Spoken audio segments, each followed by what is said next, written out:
Hey, what's going on guys, Sahsouh here, back with another Blackout video. So I thought I'd do a ranking video, ranking all the weapons from 1 to 10.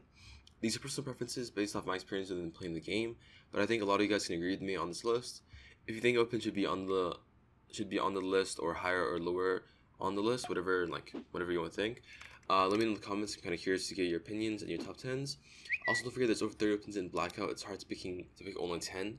I also did include some weapons. They shouldn't really be included because you can't add attachments really, in my opinion.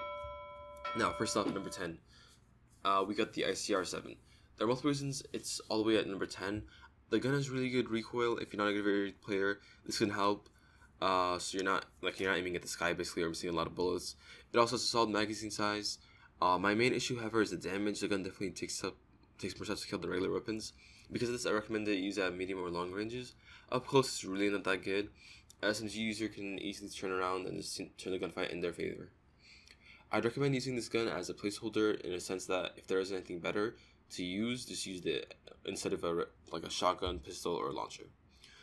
Until, of course, you can find one weapon that's higher up on this list. Number 9 is going to go to the Swordfish. I think that this gun can do good at long range fights as it is a burst rifle. But compared to the other tactical rifles or rifles, it really isn't that great. But if you're in a gunfight against someone with almost any other AR, you mess up your burst, it fucks you up and you most likely will lose the gunfight. This can be really good. This gun can be really good at long range stuff. If you see an enemy across the hill, it can provide good pressure to them, especially in situations where you see someone trying to outrun the storm. Overall, though, it's an alright gun. It's not horrible, but decent. Next up at number 8, we got the K57. It's an assault rifle that has decent damage and a bit of a kick to it. The can's alright up close and good at medium range, but at long range it's really not that good. Unless you can control the recoil really well. It has a decent amount of recoil. It's more than the ICR, but the counter to it is that it has better damage. I also feel like this is one of the only good guns that has a good feel to it when using suppressor. I feel like this type of gun to use when switching up weapons to use for variety. Obviously, using the number 1 gun can be great and all, but sometimes variety is good instead of just going for kills and wins all the time. At number 7 is one of my favorite weapons. I know that it's low on the list, but I just like the feel of it.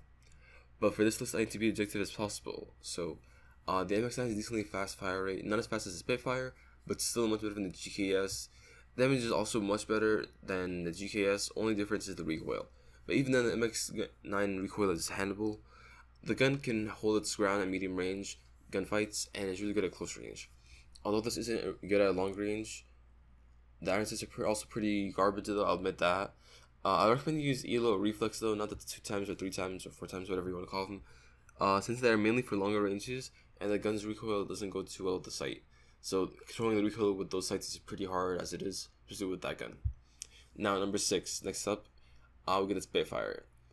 It's this high on the list because of its dominance up close. At medium range, it's alright, but for distances, it's terrible, like straight up.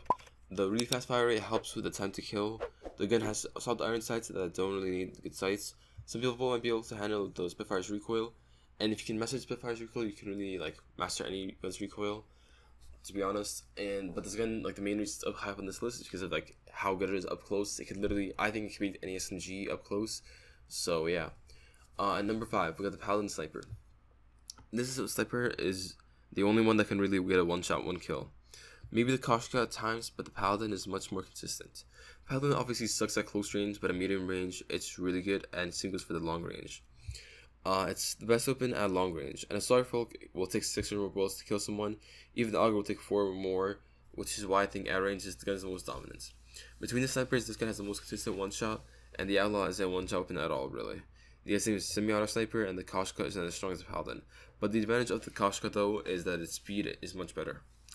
This gun is good at the start of the games or middle, but at the ending you'd rather have an SMG or an AR in my opinion, because it's kind of up close gunfights and stuff like that. So yeah. Now number 4 with the Cordite. This is the highest ranking SMG because of multiple reasons. It has a lot of ammo, especially with extended mags, which means you can kill multiple enemies without reloading, which a lot of these SMGs can't really do well.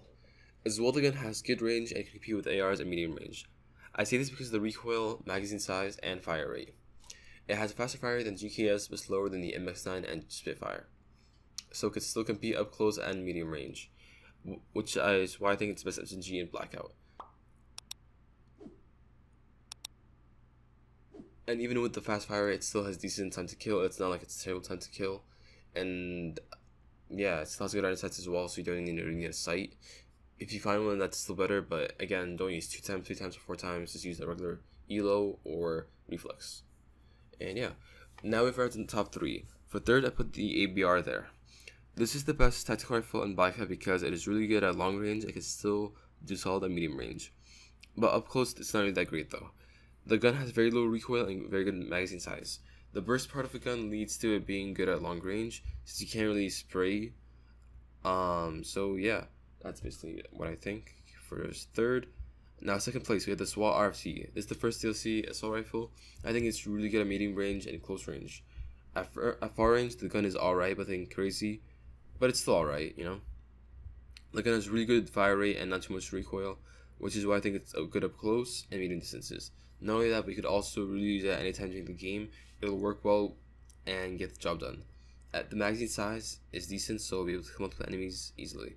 But it's still second to me. However, coming in first place, we have the Rampart. The Rampart is really dominant, and the only real negative is the recoil. It is good at medium range, long range, while still being decent up close. It's not the best one, like obviously it's not the best, but it's still decent. It's not the best gun in the game up close, but it holds ground against other ARs or tactical rifles. The recoil isn't that bad after you get used to it, and once you're used to it, there's really not much negatives for the gun. It's really close between the SWAT and the Rampart, but I think the Rampart is just a bit better.